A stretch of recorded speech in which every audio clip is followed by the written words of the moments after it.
And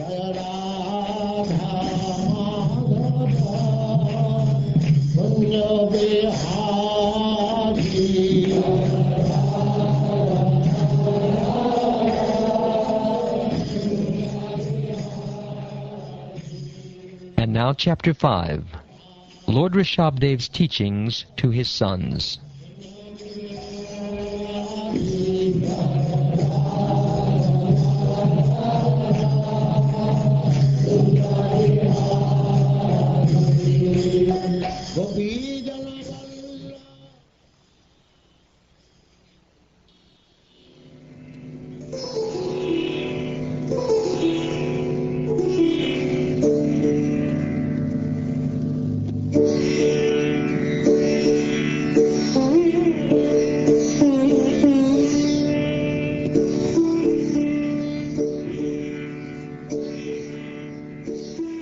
Lord Rsabhadeva told his sons, "My dear boys, of all the living entities who have accepted material bodies in this world, one who has been awarded this human form should not work hard day and night simply for sense gratification, which is available even for dogs and hogs that eat stool.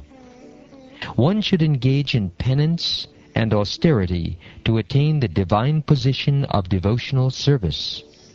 By such activity, one's heart is purified, and when one attains this position, he attains eternal, blissful life, which is transcendental to material happiness and which continues forever. One can attain the path of liberation from material bondage only by rendering service to highly advanced spiritual personalities. These personalities are impersonalists and devotees. Whether one wants to merge into the Lord's existence or wants to associate with the personality of Godhead, one should render service to the Mahatmas. For those who are not interested in such activities, who associate with people fond of women and sex, the path to hell is wide open. The Mahatmas are equipoised. They do not see any difference between one living entity and another. They are very peaceful and are fully engaged in devotional service. They are devoid of anger and they work for the benefit of everyone. They do not behave in any abominable way. Such people are known as Mahatmas. Those who are interested in reviving Krishna consciousness and increasing their love of Godhead do not like to do anything that is not related to Krishna. They are not interested in mingling with people who are busy maintaining their bodies, eating, sleeping, mating, and defending. They are not attached to their homes, although they may be householders. Nor are they attached to wives, children, friends, or wealth. At the same time, they are not indifferent to the execution of their duties. Such people are interested in collecting only enough money to keep the body and soul together. When a person considers sense gratification the aim of life, he certainly becomes mad after materialistic living and engages in all kinds of sinful activity. He does not know that due to his past misdeeds, he has already received a body which, although temporary, is the cause of his misery. Actually, the living entity should not have taken on a material body, but he has been awarded the material body for sense gratification. Therefore, I think it not befitting an intelligent man to involve himself again in the activities of sense gratification, by which he perpetually gets material bodies one after another. As long as one does not inquire about the spiritual values of life, one is defeated and subjected to miseries arising from ignorance. Be it sinful or pious, karma has its resultant actions. If a person is engaged in any kind of karma, his mind is called karmatmaka, colored with fruitive activity. As long as the mind is impure, consciousness is unclear. And as long as one is absorbed in fruitive activity, he has to accept a material body. When the living entity is covered by the mode of ignorance, he does not understand the individual living being and the supreme living being, and his mind is subjugated to fruitive activity. Therefore, until one has love for Lord Vasudeva, who is none other than myself, he is certainly not delivered from having to accept a material body again and again. Even though one may be very learned and wise, he is mad if he does not understand that the endeavor for sense gratification is a useless waste of time. Being forgetful of his own interests, he tries to be happy in the material world, centering his interests around his home, which is based on sexual intercourse, and which brings him all kinds of material miseries. In this way, one is no better than a foolish animal. The attraction between male and female is the basic principle of material existence. On the basis of this misconception, which ties together the hearts of the male and female, one becomes attracted to his body, home, property, children, relatives, and wealth. In this way, one increases life's illusions and thinks in terms of I and mine. When the strong knot in the heart of a person implicated in material life due to the results of past action is slackened, one turns away from his attachment to home, wife, and children. In this way, one gives up the basic principle of illusion, that is, I and mine, and becomes liberated. Thus, one goes to the transcendental world. O my sons, you should accept a highly elevated Paramahamsa, a spiritually advanced spiritual master. In this way, you should place your faith and love in me, the Supreme Personality of Godhead. You should detest sense gratification and tolerate the duality of pleasure and pain, which are like the seasonal changes of summer and winter. Try to realize the miserable condition of living entities, who are miserable even in the higher planetary systems. Philosophically inquire about the truth. Then undergo all kinds of austerities and penances for the sake of devotional service. Give up the endeavor for sense enjoyment and engage in the service of the Lord. Listen to discussions about the Supreme Personality of Godhead, and always associate with devotees. Chant about and glorify the Supreme Lord, and look upon everyone equally on the spiritual platform. Give up enmity and subdue anger and lamentation. Abandon identifying the self with the body and the home, and practice reading the revealed scriptures. Live in a secluded place and practice the process by which you can completely control your life air, mind, and senses. Have full faith in the revealed scriptures, the Vedic literatures, and always observe celibacy. Perform your prescribed duties and avoid unnecessary talks. Always thinking of the Supreme Personality of Godhead, acquire knowledge from the right source. Thus, practicing Bhakti Yoga, you will patiently and enthusiastically be elevated in knowledge, and will be able to give up the false ego.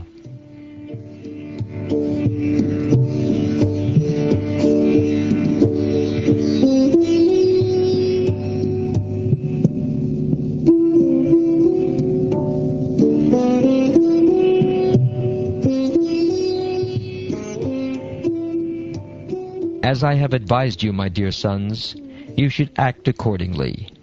Be very careful. By these means you will be freed from the ignorance of the desire for fruitive activity, and the knot of bondage in the heart will be completely severed. For further advancement, you should also give up the means. That is, you should not become attached to the process of liberation itself.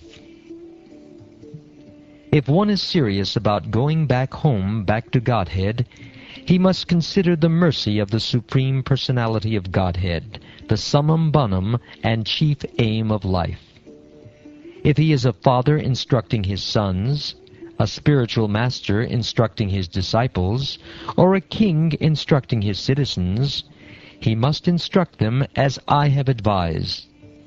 Without being angry, he should continue giving instructions, even if his disciple, son, or citizen is sometimes unable to follow his order. Ignorant people who engage in pious and impious activities should be engaged in devotional service by all means. They should always avoid fruitive activity. If one puts into the bondage of karmic activity his disciple, son, or citizen who is bereft of transcendental vision, how will one profit? It is like leading a blind man to a dark well and causing him to fall in. Due to ignorance, the materialistic person does not know anything about his real self-interest, the auspicious path in life. He is simply bound to material enjoyment by lusty desires, and all his plans are made for this purpose. For temporary sense gratification, such a person creates a society of envy, and due to this mentality, he plunges into the ocean of suffering. Such a foolish person does not even know about this. If someone is ignorant and addicted to the path of samsara, how can one who is actually learned, merciful, and advanced in spiritual knowledge engage him in fruitive activity and thus further entangle him in material existence? If a blind man is walking down the wrong path, how can a gentleman allow him to continue on his way to danger? How can he approve this method? No wise or kind man can allow this. One who cannot deliver his dependents from the path of repeated birth and death should never become a spiritual master, a father, a husband, a mother, or a worshipable demigod. My transcendental body, or Satchidananda Vigraha, looks exactly like a human form, but it is not a material human body. It is inconceivable. I am not forced by nature to accept a particular type of body. I take on a body by my own sweet will. My heart is also spiritual, and I always think of the welfare of my devotees. Therefore, within my heart can be found the process of devotional service, which is meant for the devotees. Far from my heart have I abandoned irreligion and non-devotional activities. They do not appeal to me. Due to all these transcendental qualities, people generally pray to me as Rsabhadeva, the Supreme Personality of Godhead, the best of all living entities.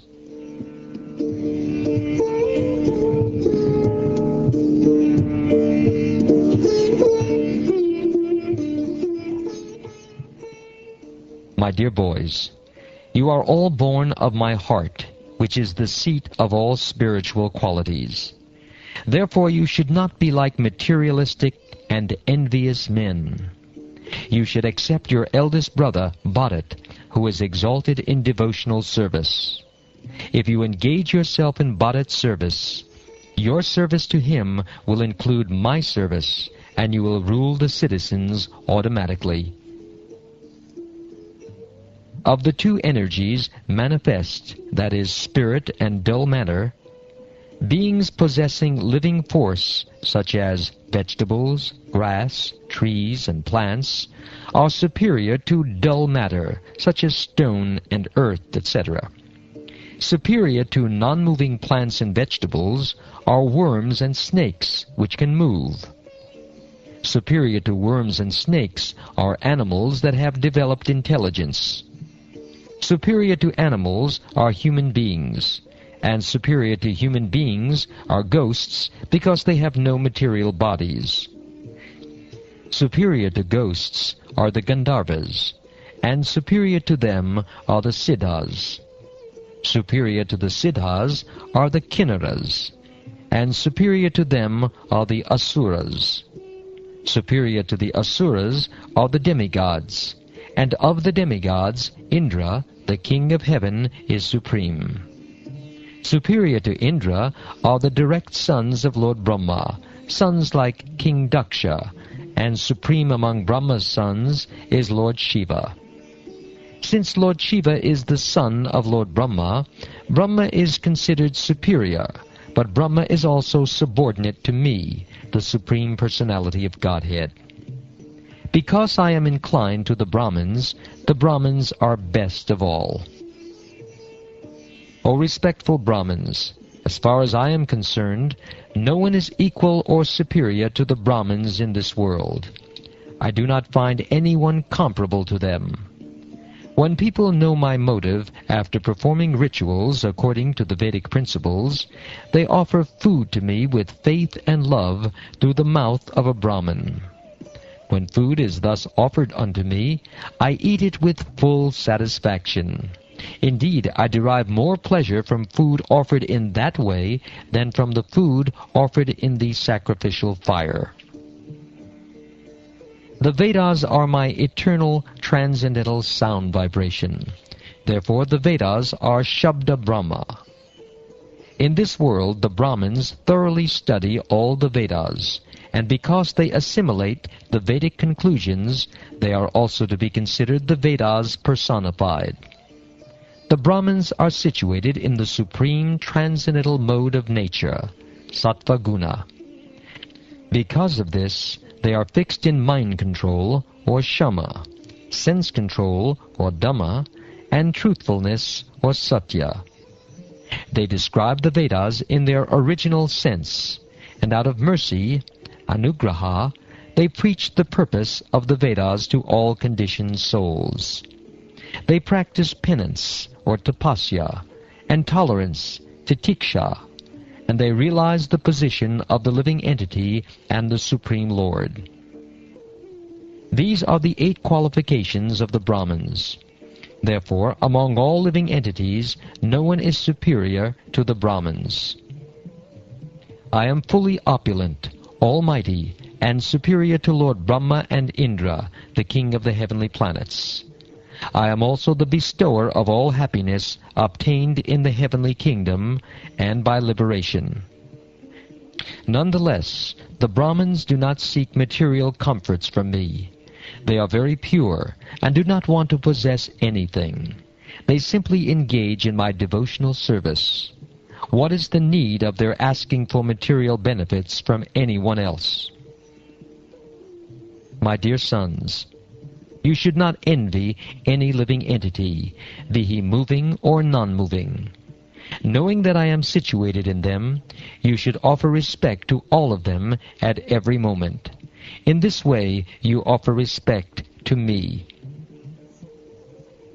The true activity of the sense organs, or mind, sight, words, and all the knowledge-gathering and working senses, is to engage fully in my service. Unless his senses are thus engaged, a living entity cannot think of getting out of the great entanglement of material existence, which is exactly like Yamaraj's stringent rope.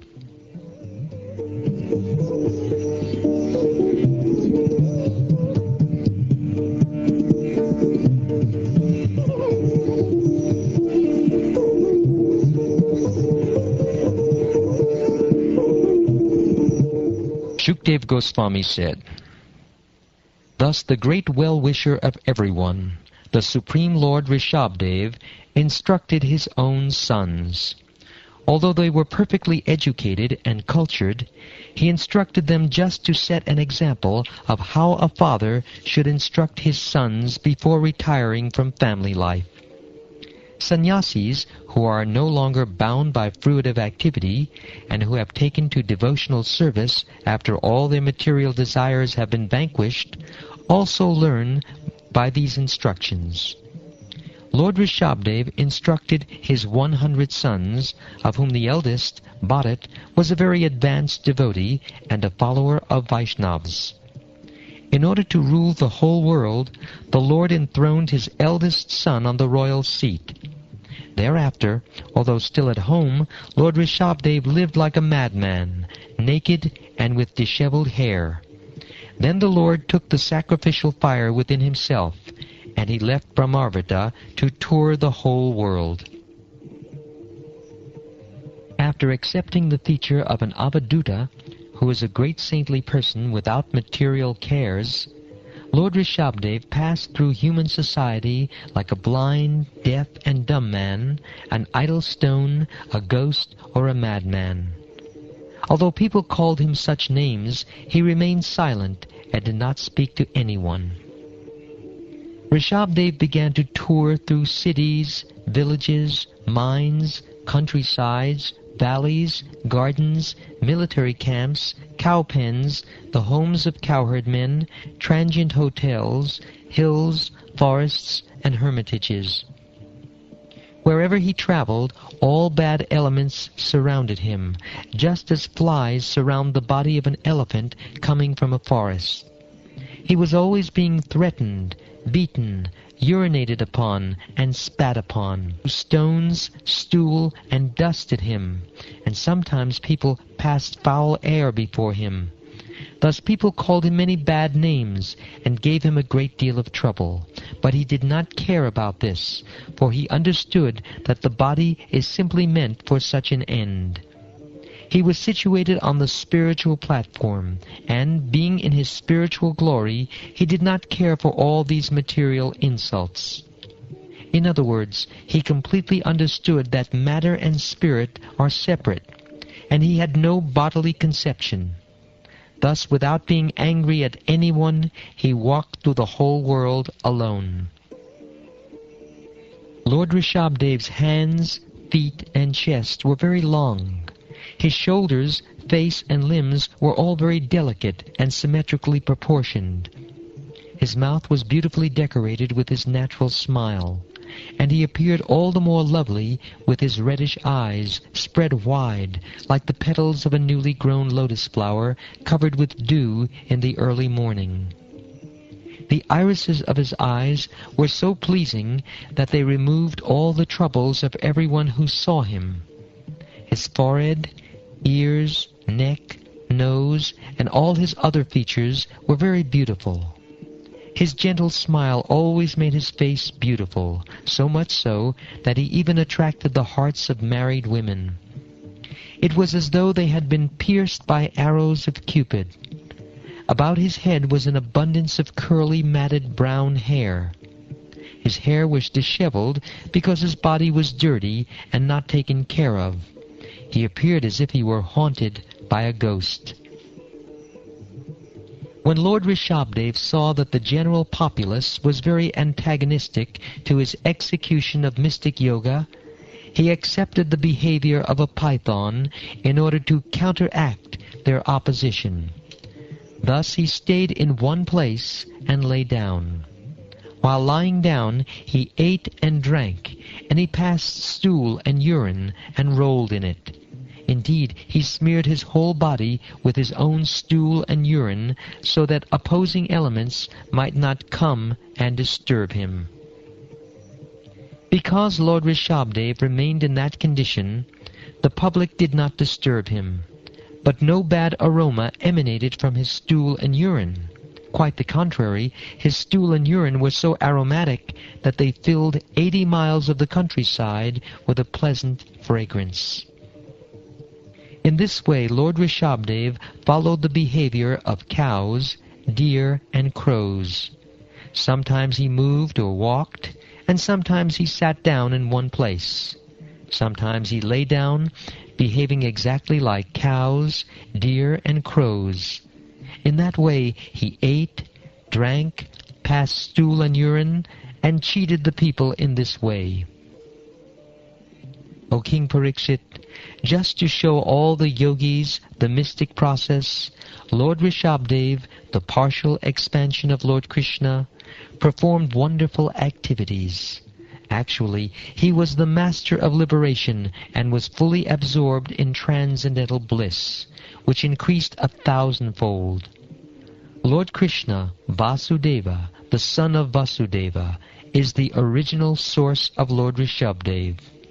There is no difference in their constitution, and consequently Lord Rsabhadeva awakened the loving symptoms of crying, laughing, and shivering.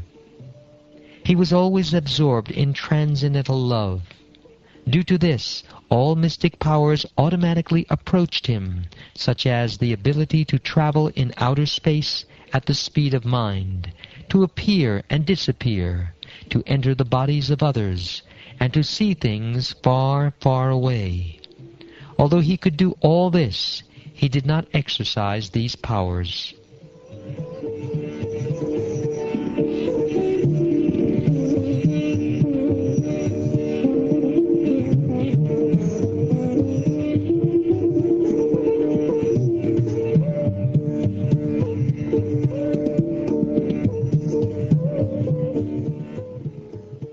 Thus ends the 5th chapter of the 5th canto of the Śrīmad-Bhāgavatam, entitled Lord Rsabhadeva's Teachings to His Sons.